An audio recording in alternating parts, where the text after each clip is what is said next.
Pandemi COVID-19 tidak hanya mengakibatkan krisis kesehatan, berbagai sektor industri ikut sekarat, mati suri.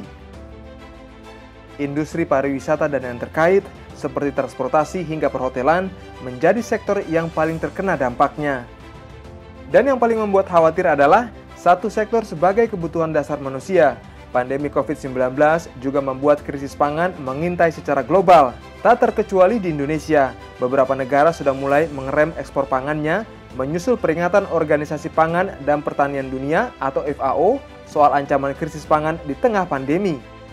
Pemerintahan Joko Widodo tak mau kalah langkah. Presiden meminta jajarannya menyikapi dengan serius peringatan FAO sehingga sigap mengantisipasi kelangkaan pangan di Indonesia. Peringatan dari FAO agar betul-betul kita perhatikan, kita garis bawahi mengenai peringatan bahwa pandemi COVID-19 ini bisa berdampak pada kelangkaan pangan dunia atau krisis pangan dunia. Ini betul-betul harus kita pastikan. Mungkin panen yang ini baik, tetapi panen nanti yang bulan Agustus, September, yang kedua nanti betul-betul dilihat secara detail sehingga tidak mengganggu produksi, rantai pasok maupun distribusi dari bahan-bahan pangan yang ada. Berbagai upaya dilakukan untuk memastikan stok pangan dalam negeri, salah satunya pengembangan lumbung padi atau food estate. Dalam kunjungan ke Kalimantan Tengah bersama sejumlah menteri pada 9 Juli 2020, Presiden Joko Widodo meninjau kesiapan lahan untuk lumbung pangan baru. Dua lokasi yang akan menjadi lumbung pangan baru di luar Jawa, yakni Kabupaten Kapuas dan Pulang Pisang, Kalimantan Tengah. Pemerintah akan mulai memperbaiki jaringan irigasi pada lahan potensial seluas 165.000 hektar. Lahan ini merupakan kawasan aluvial bukan gambut, namun berada di kawasan bekas pengembangan lahan gambut. Menurut Menteri Pekerjaan Umum dan Perumahan Rakyat PUPR Basuki Hadimulyono, kunci dari program Food Estate yakni penyediaan air untuk irigasi areal sawah, terutama pada lahan potensial 165.000 hektar tersebut. Dan ini menjadi area kerja Kementerian PUPR yang ia pimpin.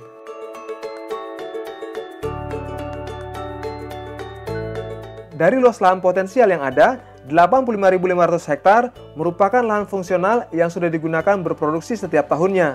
Terdiri dari 28.000 hektar dengan kondisi irigasi yang baik dan 57.000 hektar perlu direhabilitasi. Rehabilitasi irigasi akan dilakukan secara bertahap, mulai 2020 hingga 2022 dengan anggaran Rp73 miliar untuk 1.200 hektar pada 2020, Rp484 miliar untuk lahan 33.000 hektar pada 2021, serta Rp496 miliar untuk lahan 22.000 hektar pada 2022.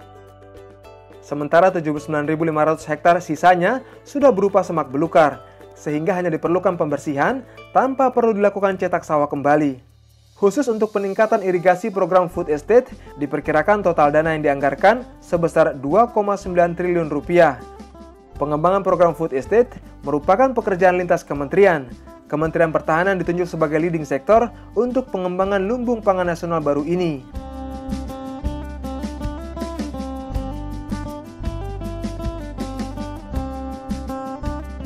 Kementerian PUPR berperan untuk mengembangkan sarana dan prasarana serta perbaikan saluran irigasi, baik jaringan primer maupun sekunder. Kemudian Kementerian Pertanian mengembangkan teknologi tanamnya untuk bisa menghasilkan produksi lebih baik. Diharapkan setiap 1 hektar bisa memproduksi mencapai 2 ton padi. Lahan-lahan yang ada di Kalimantan Tengah itu lahan-lahan yang sangat menjanjikan untuk kita produktifkan.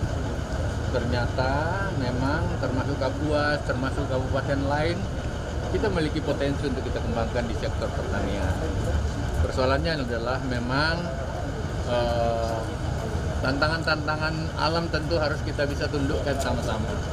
Salah satunya adalah water management yang harus lebih baik, irigasi yang lebih baik, dengan demikian pasang surut itu kita bisa kendalikan, dan pertamanan dengan teknologi-teknologi baru, menghasilkan bibit-bibit yang cocok pada rawa, menjadi bagian-bagian untuk meningkatkan produktivitas.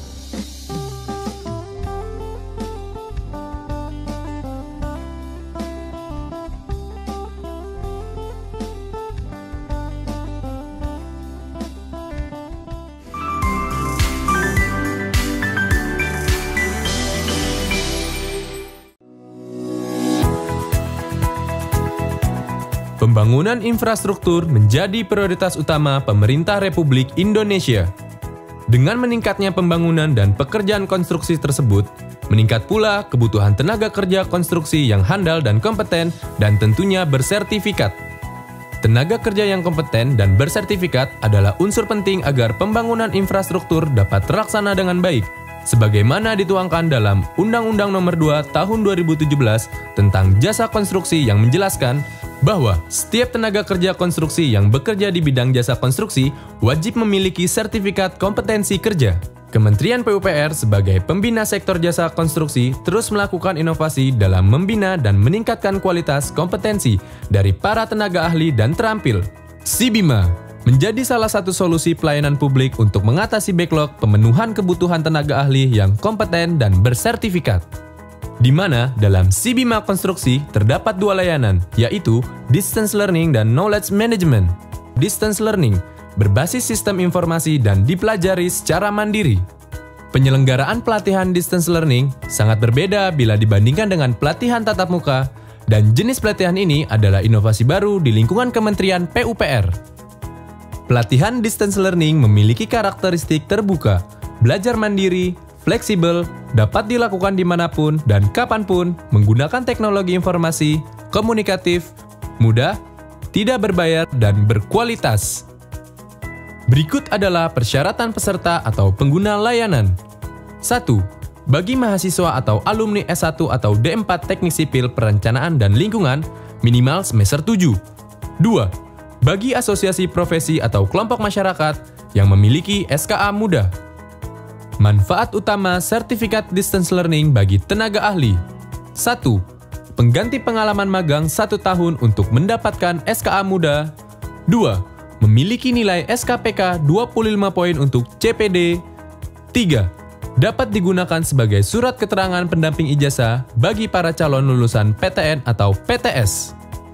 Dengan berbagai kelebihan ini, tidaklah mengherankan dari 3.054 layanan berbagai KL yang berpartisipasi, Kementerian PUPR melalui Sibima Konstruksi masuk dalam Top 99 Sinovic 2017 Kementerian PAN-RB. Melalui Sibima Konstruksi, Kementerian PUPR telah menyediakan layanan bagi masyarakat berupa sistem pembelajaran jarak jauh yang bertujuan untuk dapat meningkatkan kompetensi keahlian konstruksi. Dengan meningkatnya pengetahuan keahlian konstruksi, masyarakat memiliki peluang yang lebih besar untuk meningkatkan kualitas pekerjaan, sehingga bangunan konstruksi akan menjadi lebih kokoh, lebih tahan lama, dan tidak mudah rusak. Pada akhirnya, dengan meningkatnya umur layanan bangunan konstruksi akan berdampak kepada meningkatnya kesejahteraan masyarakat secara nasional. Mari manfaatkan Sibima Konstruksi.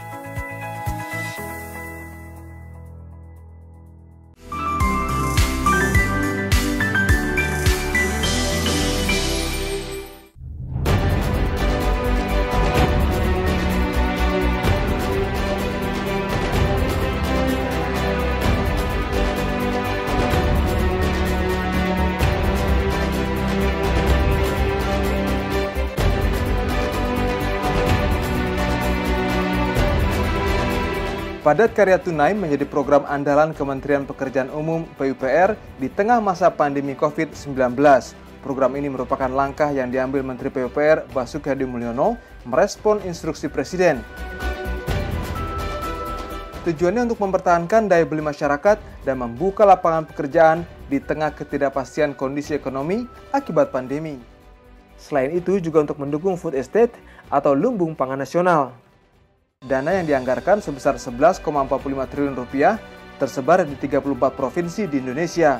Program ini berpotensi menyerap lebih dari 600.000 tenaga kerja. Padat Karya Tunai utamanya akan digunakan untuk 11 program. Salah satu program padat karya tunai yang sedang digalakkan Kementerian PUPR di masa pandemi adalah percepatan peningkatan tata guna air irigasi. Di 2020, pelaksanaan program ini ditargetkan menjangkau 10.000 lokasi dengan total anggaran 2,25 triliun rupiah. Di Kalimantan Tengah, program ini dilaksanakan pada 95 desa dari 35 kecamatan yang berada di 9 kabupaten kota. Di antaranya di Desa Belanti Siam, Kabupaten Pulang Pisang, Pekerjaannya mencakup 5 titik saluran irigasi sekunder daerah irigasi Belanti 2. Kegiatan ini pada masing-masing titiknya ditargetkan menyerap 50 tenaga kerja. Dengan upah harian Rp130.000 untuk tukang, sementara Rp100.000 untuk pekerja. Sebenarnya pekerja kami ngerahkan tadi perharinya tuh sekitar 5 sampai 15 orang. Dengan upah harian 100.000 yang pekerja biasa, kalau yang tukang itu pembuatan box kecil itu 130 per hari. Cepatnya pendangkalan itu. Jadi harapan kami pemerintah bisa membantu ya, untuk pencucian sekunder atau di penggalian sekunder itu. Kemudian lagi ditambah lagi ini penambahan pintu tersier untuk mempercepat supaya bisa tembus ke kelompok tani berikutnya. Dalam kunjungannya ke Jawa Tengah mendampingi Presiden Joko Widodo, Menteri PUPR Basuki Hadimulyono meninjau lokasi percepatan peningkatan tata guna air irigasi di Desa Ketanggan, Kabupaten Batang. Tujuan program ini yakni membangun dan memperbaiki saluran irigasi desa yang pengerjaannya dilakukan oleh petani atau penduduk setempat. Pengerjaan saluran irigasi sepanjang 200 meter akan mengairi area irigasi seluas kurang lebih 36 hektar dan berdampak bagi sekitar 100 kepala keluarga. Anggaran masing-masing desa penerima manfaat di Kabupaten Batang sebesar Rp195 juta untuk belanja material dan upah. Pelaksanaan program berupa pembangunan irigasi kecil dengan pemasangan batu kali sepanjang 200 hingga 350 meter. Petani mendapat upah tukang Rp100.000 per hari, sementara pekerja sebesar Rp80.000 per hari yang dibayarkan selama 100 hari kerja. Dengan tambahan penghasilan yang diperoleh petani, diharapkan jumlah uang yang beredar di desa meningkat dan menjadi stimulan pemulih ekonomi lokal.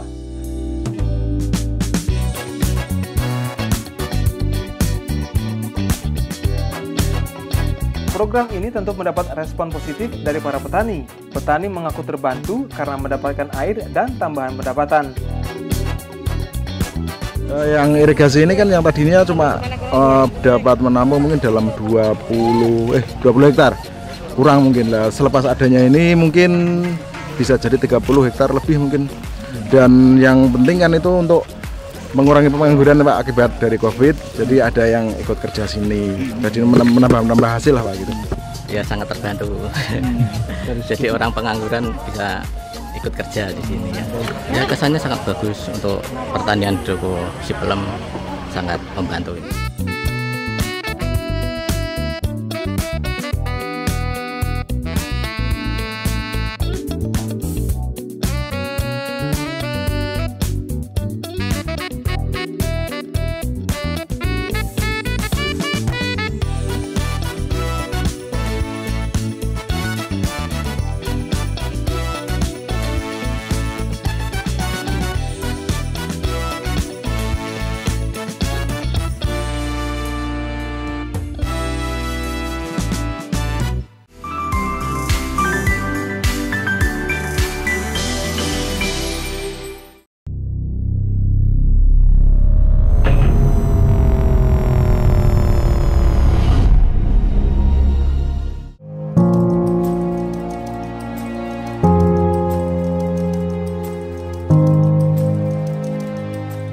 Bagaimana wajah Indonesia beberapa tahun ke depan?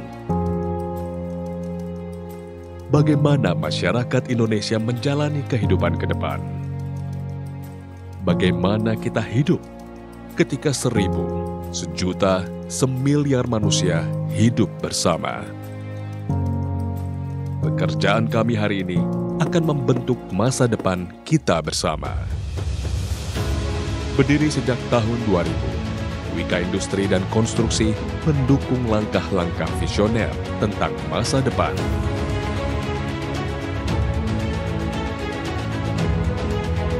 Kami bekerja dengan mereka yang peduli dengan infrastruktur, merubah wajah pembangunan, membuat gerak masyarakat menjadi dinamis. Dengan tenaga profesional dan ratusan klien, beroperasi pada 2 bidang besar, industri dan konstruksi.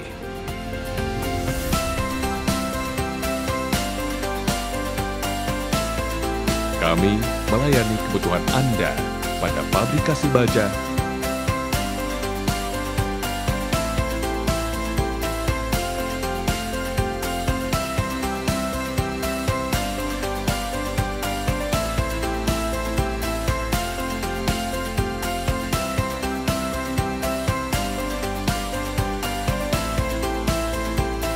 casting,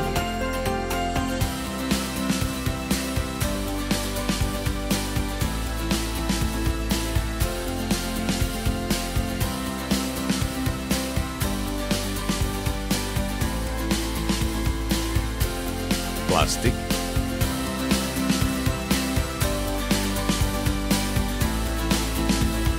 painting, tabung,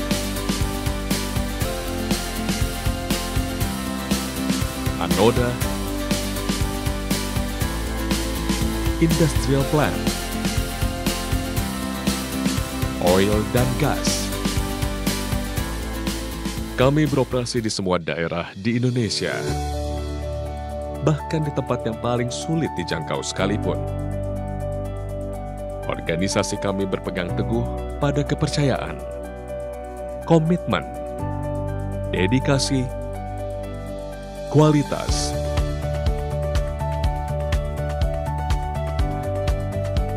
keamanan,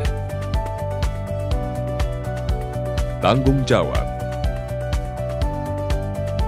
ketepatan waktu, dan kompetensi. Membuat kami tumbuh, kami mewujudkan mimpi menjadi nyata. Karena mimpi kami adalah mimpi Anda. Kami adalah Anda. Anda adalah kami. From the best one, for the best one. Kepercayaan Anda adalah kekuatan kami. Wika Industri dan Konstruksi.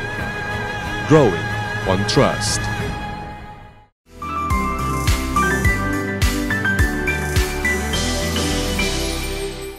Ya, alhamdulillah makanya itu Pak, program padat karya di tingkat GP maupun P3A Pak, yang menerima ya petaninya, yang kerja petaninya, yang memanfaatkan ya petaninya Pak. Alhamdulillah semua yang pekerja ini Pak, pemakai air semua Pak, pemakai di lahan yang bersangkutan tersebut.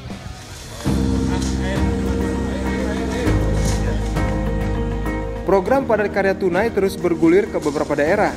Setelah Gorontalo, PKT juga hadir di Kabupaten Lampung Selatan. Program yang menjadi perhatian pemerintah agar dapat meningkatkan perekonomian masyarakat pedesaan.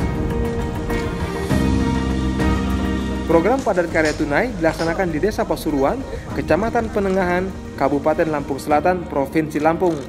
PKT di lokasi ini membuka lahan pekerjaan di desa dan pedalaman. Pada setiap desa yang melaksanakan program PKT, diperkirakan akan memberikan pekerjaan bagi 100 hingga 200 orang.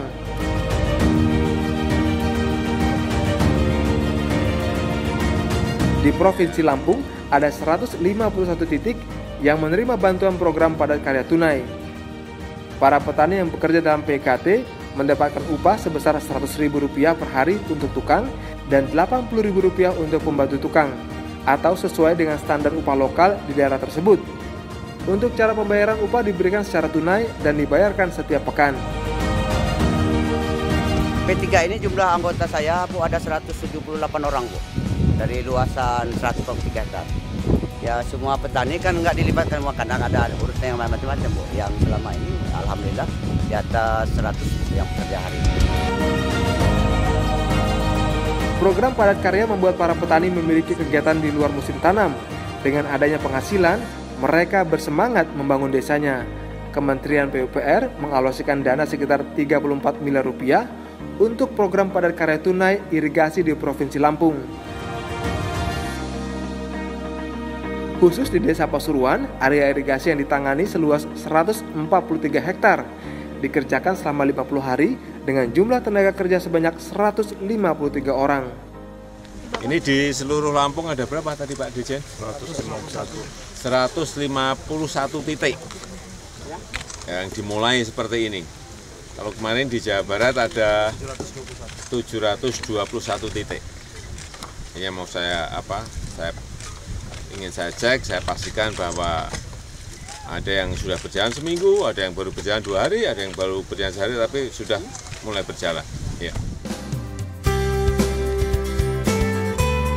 Sebanyak 151 titik tersebut tersebar di 12 kabupaten di Provinsi Lampung. Masing-masing lokasi mendapatkan dana alokasi sebesar Rp225 juta dengan komposisi 195 juta untuk pekerjaan fisik dan 30 juta untuk tenaga pendamping. Tenaga pendamping adalah juga orang lokal yang salah satu tugasnya membantu desain pekerjaan dan membuat laporan administrasi. Total anggaran program PKT Kementerian PUPR untuk mendukung ketahanan pangan nasional lewat pemeliharaan irigasi ini sebesar Rp1,6 triliun. Alokasi belanja upah Rp670 miliar dengan 4.800 kegiatan dan menyerap tenaga kerja 53.100 orang.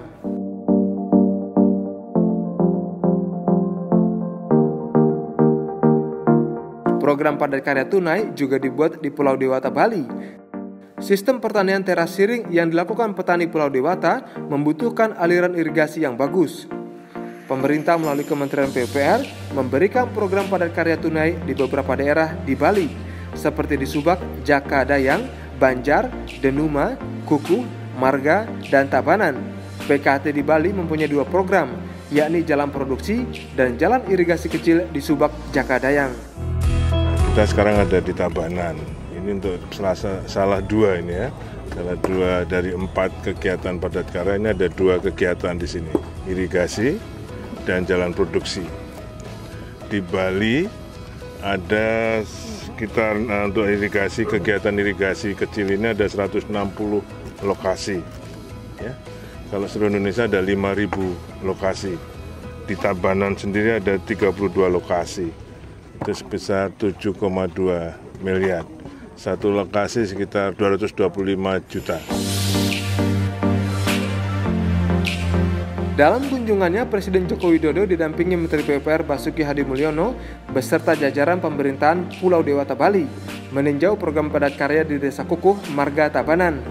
Presiden dan Menteri Basuki sempat berbincang dengan warga. Yang memang baru bergerak yang banyak memang PU.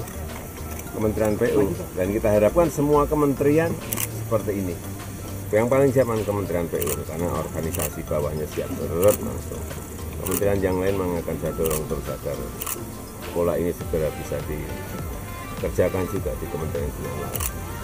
Ya, kementerian yang lain untuk untuk proyek-proyeknya di daerah itu kita sudah tekankan juga untuk segera dimulai. Yang pertama. Yang kedua, pakai pola padat karya tunai.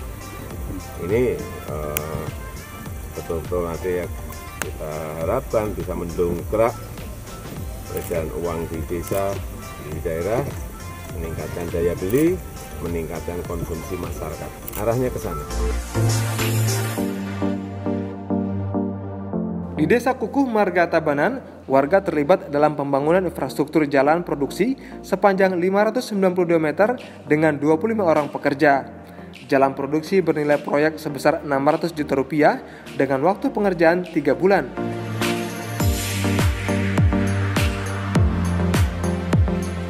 Sementara itu, panjangan infrastruktur irigasi di sawah dengan luasan 48 hektar adalah 600 meter. Jumlah pekerja yang terlibat 150 orang, berbiaya sebesar Rp675 juta. Para pekerja mendapatkan upah sebesar Rp85.000 per hari dan Rp125.000 per hari untuk tukang. Pemanfaatan daripada padat karya yang diberikan oleh Menteri Pekerjaan Umum dan Perumahan Rakyat Republik Indonesia ini bagi masyarakat Subak di Subak Jake, Desa Kukuh, Kecamatan Marga ini sangat banyak bermanfaat. Pertama, pemanfaatan jalan usaha tani. Karena kami diberikan dana dari pusat, berarti warga Subak tidak mengeluarkan dana, malahan dia mendapatkan upah pekerjaan. Setiap hari pekerja mendapatkan upah Rp85.000. Nah, yang kedua, pemanfaatan di waktu musim panen. Karena para petani mengangkut hasil panennya itu luar biasa. Kenapa?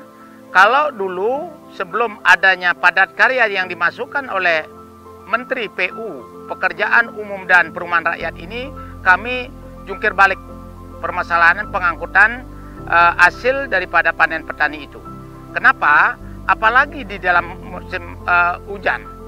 Karena kesulitan-kesulitan itu jalannya becek, sudah barang tentu lebih mahal biaya angkutan.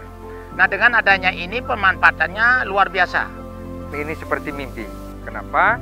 Karena pagi hari saya sempat keliling ke sini dan bertemu dengan seorang petani, dan petani tersebut mengusulkan kepada saya selaku kepala desa untuk memperjuangkan baik di dana desa ataupun di dana lainnya agar ada kegiatan desa atau kegiatan apapun, yaitu berupa rabat jalan beton pertanian.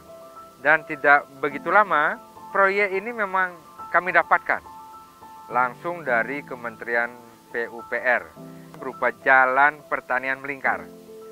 Tidak hanya jalan pertanian, tapi juga menyangkut di dalamnya saluran irigasi. Tentu bagi kami di pemerintahan Desa Kukuh, bantuan ini akan sangat memperlancar transportasi pertanian, sangat berimbas pada peningkatan ekonomi. Sebelum jalan ini terwujud, akan ada banyak dana terpangkas untuk biaya produksi dan pasca panen. Dengan adanya jalan ini ke depan, secara otomatis transportasi lancar dan biaya penyusutan untuk transportasi itu bisa dipangkas. Kami mewakili masyarakat Desa Kukuh dan Kramo Cacakan Carik di Subak Jako mengucapkan terima kasih kepada Pak Presiden Jokowi dan Bapak Menteri, Bapak Basuki yang telah turun dan membawa bantuan padat karya tunai ke desa.